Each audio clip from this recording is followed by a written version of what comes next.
안녕하세요. 블랙 기자입니다.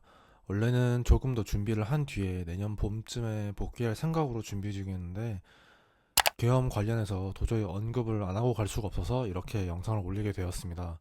새해에 그동안 쉬었던 이유에 대한 영상 올리면서 본격적으로 다시 활동해 보겠습니다. 내용 순서는 보시는 바와 같고 영상 끝까지 시청 부탁드립니다. 이미 시간이 꽤 흘렀고 워낙 중대한 사건이라서 대부분 아시리라 생각해서 주요 순서만 간략하게 보여드리면서 짧게 넘어가겠습니다. 계엄을 하게 된 원인에는 여러 가지가 있는데 12월 3일 비상계엄 선포문에서 주요 내용들을 보여드리자면 지금까지 국회는 우리 정부 출범 이후 22건의 정부 관료 탄핵 소추를 발의하였으며 지난 6월 22대 국회 출범 이후에도 10명째 탄핵을 추진 중에 있습니다. 행안부 장관 탄핵, 방통위원장 탄핵, 감사원장 탄핵, 국방장관 탄핵 시도 등으로 행정부마저 마비시키고 있습니다. 국민의 삶은 안중에도 없고 오로지 탄핵과 특검, 야당 대표의 방탄으로 국정이 마비 상태에 있습니다. 자유민주주의의 기반이 되어야 할 국회가 자유민주주의 체제를 붕괴시키는 괴물이 된 것입니다. 파렴치한 종북 반국가 세력들을 일거에 척결하고 자유헌정 질서를 지키기 위해 비상계엄을 선포합니다. 라는 게 대통령 측 입장이었는데요. 이러한 원인들이 누적은 되었는데 그래서 이번 계엄을 무엇 때문에 하게 됐느냐? 다들 아시다시피 사실 선관위 침입이 메인이 아닐까 싶은데 그렇다면 선관위를 왜 침입하게 되었느냐? 부정선거 의혹을 수사하기 위해서 선관위를 침입한 것으로 보이는데 부정선거로 하면 벌써부터 이거 음모론이네, 극우들 주장이네 하실 분들이 많을 것으로 생각하지만 계엄 이후에 지금까지 주류 언론과 미디어에서는 한쪽 입장을 주로 보여주고 있는데 내가 지지하는 쪽의 장점과 내가 반대하는 쪽의 단점만 계속 본다면 그게 과연 올바른 시각일까? 이렇게 설명드리면서 현재 부정선거 측의 주장들을 알려드리자면 첫 번째는 선관위의 형상기억 종이입니다. 예전에 부정선거 논란이 있었을 때 지금은 삭제되었지만 선관위가 이렇게 해명했었는데요.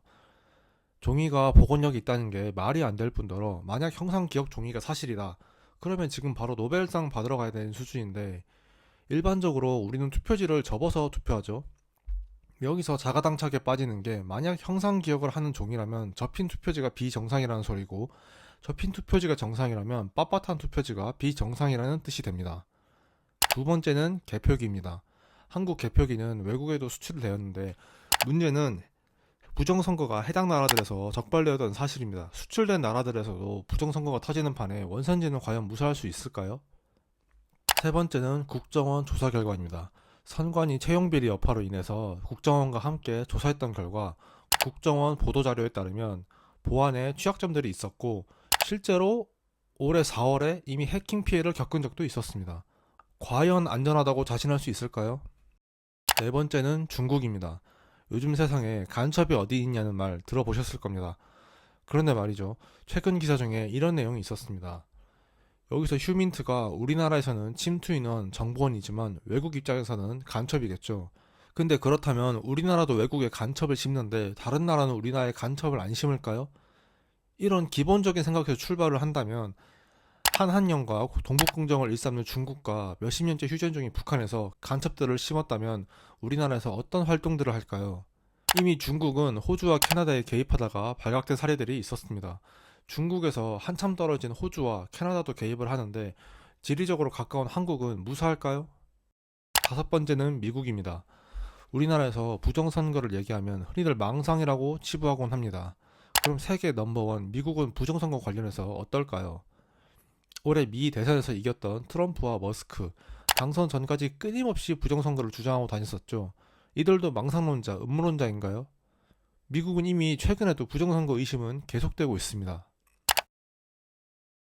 현재 여론에서 윤석열 대통령이 취했나 봄, 심심해서 계엄을 걸어봤다 등등 비난이 끝이 없는 상태인데요. 근데 우리가 쉽게 비난하는 윤 대통령, 1960년생으로 역대 출생 인구가 가장 많은 108만 명이었고 그 시절에 무려 서울대 법대를 들어갔습니다. 이후 구수를 하긴 했지만 사실을 통과했고 검찰총장, 대통령까지 했습니다. 권위에 호소하는 오류를 범하고자 하는 건 아닙니다만 많은 사람들이 윤 대통령이 정치 감각이 떨어진다고는 하지만 그렇다고 해서 증거가 없거나 불확실한 부정선거의 음모론만 믿고 본인과 당과 국가의 운명을 걸고 선관위를 털려고 계엄을 했다. 이렇게 생각하는 게 맞을까요? 아무리 배포가 크다고 한들 그 정도로 모험을 한다고 보기는 어렵습니다. 그 말인즉슨 어느 정도 제보나 증거를 사전에 확보한 상태에서 진행했다고 보는 게 더 합리적인 의심 아닐까요? 이 부분은 다들 아시기에 짧게만 언급하자면 민주당은 이미 1차, 2차 탄핵안을 상정했었고 결국 탄핵이 가결되었으며 이에 대해서 윤 대통령 측은 12.12 담화에서 제가 대통령으로서 발령한 이번 비상조치는 대한민국의 헌정 질서와 국헌을 망가뜨리려는 것이 아니라 국민들에게 망국의 위기 상황을 알려드려 헌정 질서와 국헌을 지키고 회복하기 위한 것입니다. 저를 탄핵하든 수사하든 저는 이에 당당히 맞설 것입니다.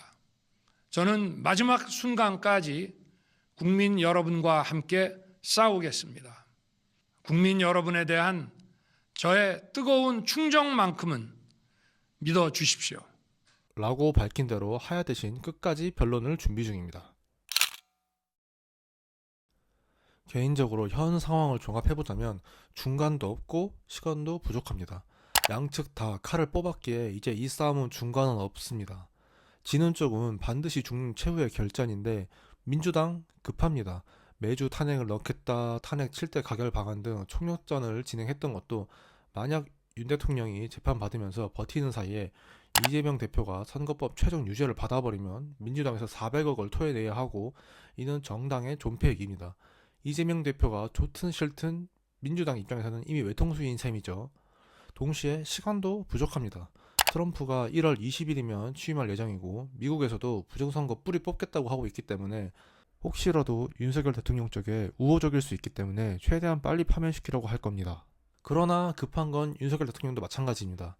만약 선관위 서버 관련해서 유의미한 부정선거 증거가 나오지 않는다면 역사의 심판을 피할 수 없을 것이고 이는 보수의 멸문지화로 이어질 겁니다. 또한 윤석열 대통령 역시 6개월 안에 재판 결과가 나올 수 있기에 시간이 그렇게 많지는 않습니다. 개혁신당 역시 급한데요. 윤석열 대통령 비판에 총력을 다하고 있고 이는 국민의힘과 차이를 두기 위해서도 있고 만약 부정선거 증거가 나와서 국회가 해산이라도 된다던가 한다면 이준석, 천하람, 이주영 의원이 다시 당선되리라는 보장도 없습니다. 게다가 만약 부정선거 증거가 나온다. 그렇다면 국민의힘이 역전하게 될 것이고 그렇게 된다면 지금 포지션에서 개혁신당이 살아남기는 어려울 거라고 생각합니다. 이준석 의원은 부정선거 토론하자면서 1억을 대전료로 모아오라고 했었는데요. 그 말하기 전에 미지급한 7,700만 원부터 먼저 지불해야 할 것 같습니다. 현재 탄핵 찬성하는 기존 보수 의원 및 지지층은 조금 아쉽지 않나 생각을 하는데요. 지지율이 11%까지 밀린 힘든 상황이라고 해도 좀 멀리 볼 필요가 있다고 생각하는 게 지금 탄핵에 동조한다고 해서 국민들이 다시 지지해주느냐. 우리는 이미 박근혜 대통령을 탄핵하면서 어떻게 되는지 결과를 알고 있습니다. 그리고 윤 대통령이 탄핵되어 내려온다면 이재명 대표가 대통령이 될 확률이 높고 그렇게 된다면 대통령과 국회 다수를 차지한 민주당이 과연 어떻게 할까요? 중임제 개헌이라도 하게 된다면 민주당에서 최소 8년 이상 장기 집권도 할 수 있는 상황인데 그 속에서 지금 정도의 비전, 단합력, 행동력으로 국민의힘이 과연 당을 유지할 수 있을까요? 끝으로 사실 국민 입장에서는 어느 쪽이 이겨도 나라는 정상화됩니다.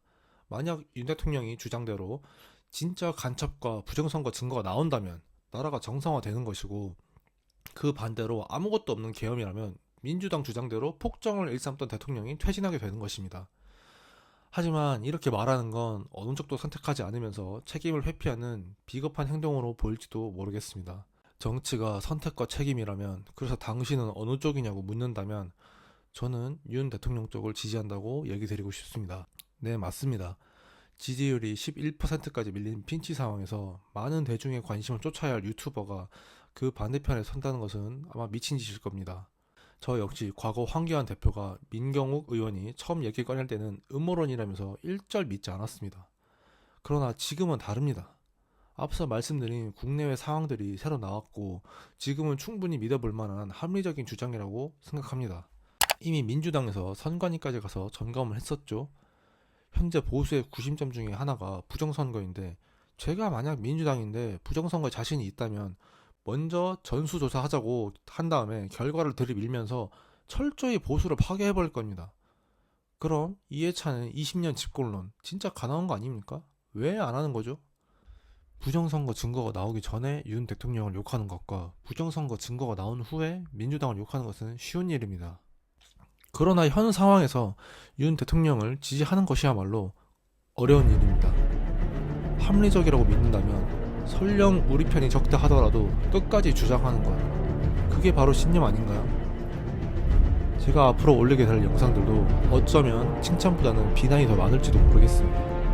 하지만 그에 굴하지 않고 제 소신대로 생각을 논하는 것이 제가 가야 할 길이라고 생각하기에 영화 다크나이트 대사 소개해드리면서 이번 영상 마치겠습니다.